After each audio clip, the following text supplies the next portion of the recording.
নমস্কার বন্ধুরা, আমি স্বপ্না কিচেনে আপনাদের সবাইকে স্বাগত জানাই। আজকের আমাদের রেসিপি ভোলা মাছ আমরা বেগুন আলু দিয়ে তৈরি করব। এই ভোলা মাছ বেগুন আলু দিয়ে তৈরি করার জন্য যা যা উপকরণগুলো লাগবে সেগুলো আপনাদের একবার দেখিয়ে নেব। এখানে আমরা গ্যাসের ওপরে কড়াটা বসিয়েছি। এবার গ্যাসটা আমরা প্রথমে অন করে নেব। এখানে তেলটা গরম হয়ে গেছে, এখানে আমরা তেলটা দিয়ে দিলাম। তেলটা গরম হয়ে গেলে একে একে মাছগুলো আমরা নুন হলুদ মাখিয়ে রেখেছি সেগুলো আমরা ভালো করে লাল করে ভেজে তুলে নেব। এখানে দেখুন আমাদের তেলটা গরম হয়ে গেছে, একে একে করে আমরা মাছগুলো ছেড়ে দেব। মাছগুলো দিয়েছি আমরা, এবার লাল করে আমরা উল্টে পাল্টে ভেজে নেব। মাছগুলো আমরা ঠিক লাল করে উল্টে পাল্টে ভেজে নিয়েছি। এক এক করে এইভাবে মাছগুলো আমরা তুলে নেব।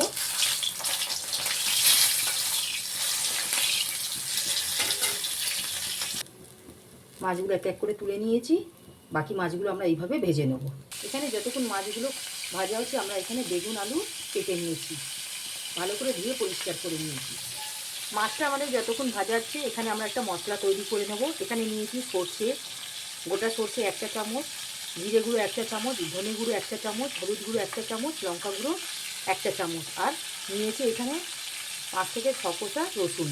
এগুলোকে টমেটো নেব, একটা টমেটো দিয়ে আমরা একটা ভালো করে পেস্ট তৈরি করে নেব।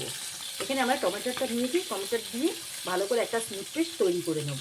আমাদের এখানে পুরো মাছগুলো ভাজা হয়ে গেছে। এবার আমরা এই মাছ ভাজার তেলে এখানে আমরা বেগুনগুলো লাল করে ভেজে নেব।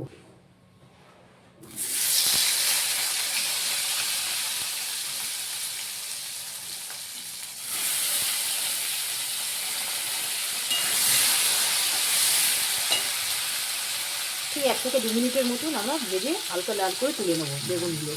এই বেগুনগুলির মধ্যে আমরা এখানে 1 চা চামচ হলুদ গুঁড়ো দিয়ে দিলাম, আর নুন দিয়ে দেবো এখানে ½ চা চামচের মতো।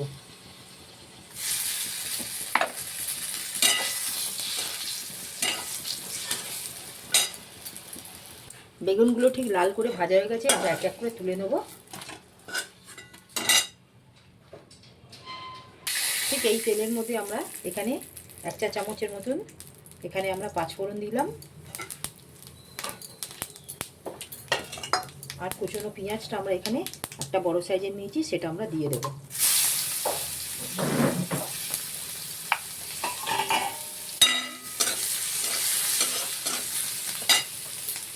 এখানে আমরা আলুগুলো নিয়েছি সেগুলো আমরা দিয়ে দিলাম।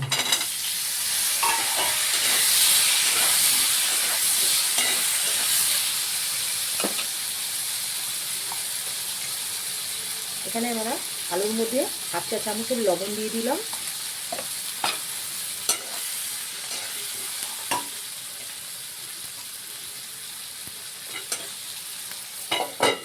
ঢাকা দিয়ে আমরা 1 থেকে 2 মিনিটের মতো লাল করে ভেজে নেব।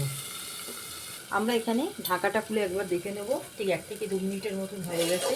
আলুটা আমাদের কতটা ভাজা হয়েছে বন্ধুরা দেখুন, আলুটা ঠিক আমাদের ঠিক ভাজা হয়ে গেছে। ঠিক এই স্টেজে আমরা এখানে বেটে রাখা যে মশলাটা করেছিলাম সেটা আমরা দিয়ে দেবো। আমরা মশলাটা ঠিক কষিয়ে নেব 1 থেকে 2 মিনিটের মতো, যাতে কাঁচা গন্ধটা না থাকে। এখানে আমরা 2টো কাঁচা লঙ্কা ভেঙে দিয়ে দেবো।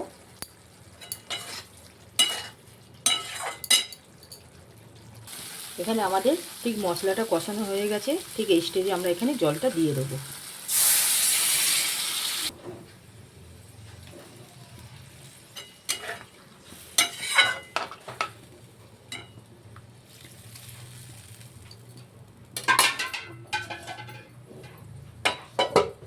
ঠিক আলুটা সেদ্ধ হওয়ার জন্য আমরা 2 থেকে 3 মিনিটের মতন ঢাকা দিয়ে মিডিয়াম ফ্লেমে আমরা আলুগুলো সেদ্ধ করে নেব। আমরা এখানে ঠিক এইখানেই বেগুনগুলো এক এক করে জল দেওয়ার পর আমরা বেগুনগুলো দিয়ে দিলাম।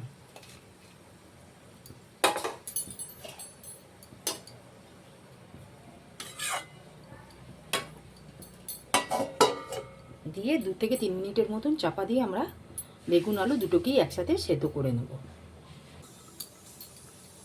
ঠিক 2 থেকে 3 মিনিট হয়ে গেছে। আমরা এখানে ঢাকাটা খুলে একবার দেখে নেব আমাদের বেগুন আলুটা কতটা সেদ্ধ হয়েছে।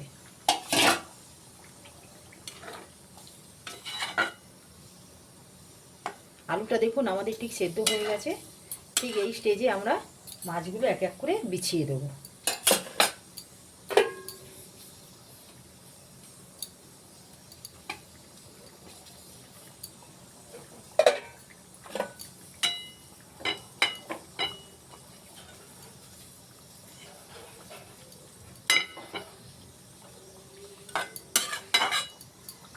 দিয়ে আমরা 1 থেকে 2 মিনিট ঢাকা দিয়ে রেখে দেবো।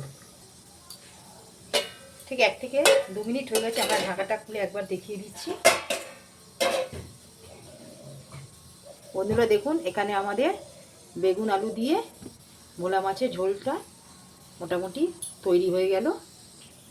এটা আমরা একটা পাত্রের মধ্যে ঢেলে নেব। বন্ধুরা দেখুন, আমাদের ভোলা মাছের বেগুন আলু দিয়ে তরকারিটা মোটামুটি তৈরি হয়ে গেল।